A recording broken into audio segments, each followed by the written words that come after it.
Hi, Carmen. Thank you for having me. So, when we build access to finance, why is it also important for good return to build financial literacy? And what kind of tips are you giving the women when you work with them? Thank you, Carmen. So financial literacy is one of the main and most important reasons why there is a big gender gap in financial inclusion in PNG. When a woman is not financially literate, it greatly impacts their ability to access financial services and products. So through the delivery of our Good Returns financial literacy program, there were two topics that I found caught the attention of most of the women I worked with. One was knowing their financial position through tracking their money. And the second was knowing their rights and responsibilities of the consumer and the provider when talking with financial institutions. So this is an example of some of the tips that I talk to the women about, and that has greatly helped them is especially knowing their financial position, because we live in a very extended family setting. We are required to contribute to all sorts of cultural events and festivities. And most of the time, the women act as caretakers. They are told this is what we contribute at this time, and they don't really have a say. And the normal routine is they go back and they say, okay, a month from now, I have to find this amount of money. Whereas when knowing their financial position, they now know that, okay, I have 100 kina left over after a month. If they want 100 kina, I know I can give 30 kina. So now they are in a better position to ascertain how they can contribute to this events. And I think that was one of the very important concepts that they were taught. The other thing is knowing their rights and responsibilities, especially dealing with financial institutions. And, that got the most ahs and wows and all of that during the session, because they didn't know they had the right to ask these questions. They didn't know they had the right to, and that the bank officer had a responsibility to answer those questions.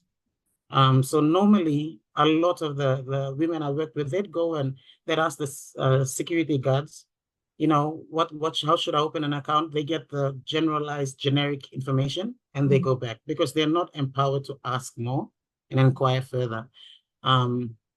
So that is the importance of building financial literacy skills with the women in PNG.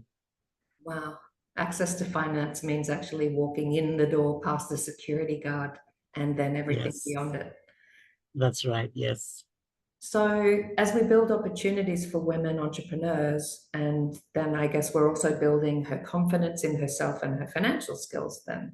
So why is it important to build the financial confidence of the women that you are meeting and working with in PNG? Yeah, the financial confidence is very important to build in women, especially because we are bound by gender roles. This is our lifestyle, and contributing to decision making, especially financial decision making, is not one of those roles. But in a traditional household, the household management, the guidance, and whatever is within the household is the woman's role. And she does that with confidence because she knows what to do. That's her turf. That's what she knows.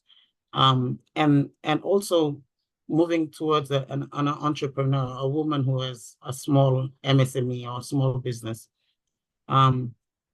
She can apply that confidence, household management confidence, to her small business. However, her business is probably just to sustain those cultural activities and those things that we are bound by.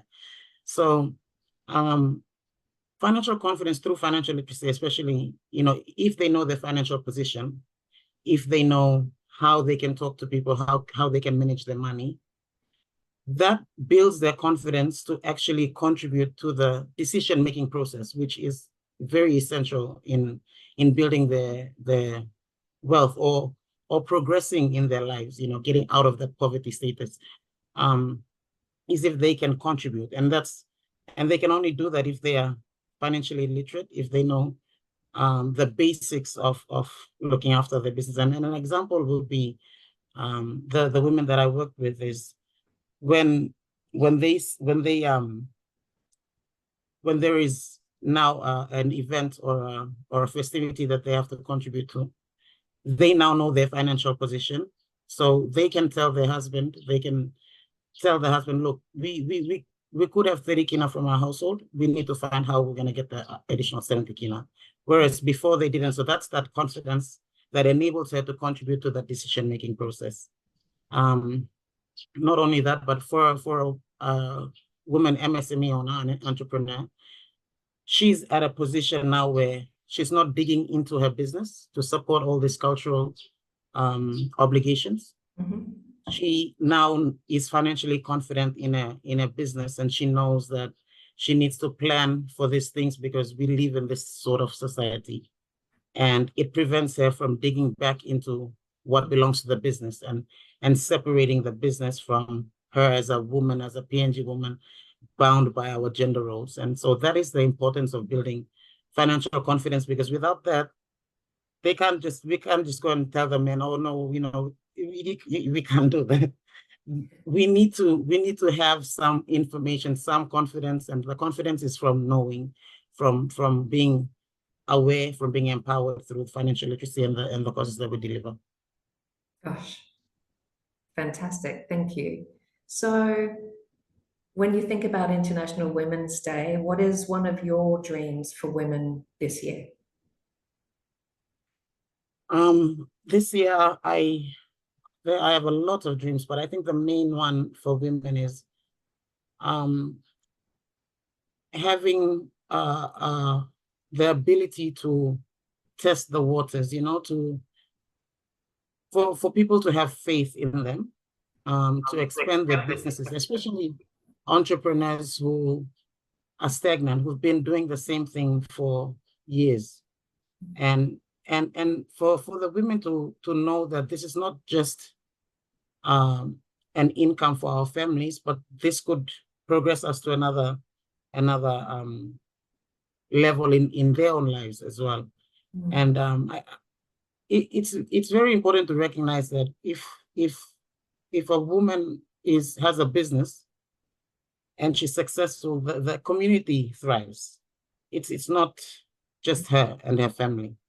And so I think one of my biggest dreams is for there to be platforms or ways in which a woman can access the finance that she needs, be given the time frame that she needs to flourish, and to see if she will actually succeed in that business. It's so hard because and the banks have to make their money as well. There's a whole process.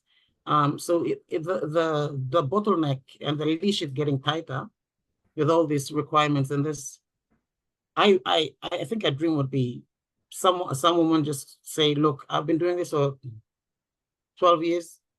I need to move out of my house. Can somebody pay 1 year rent for me? See if I can do this. And I know it's probably wishful thinking, but it's a dream that I feel like will be very important for especially women who are starting small businesses in the country. Amazing. Thank you so much for sharing those insights with everybody here. And we'll just get back to the conversation with the room and the people online. Thank you, Janine. Thank you.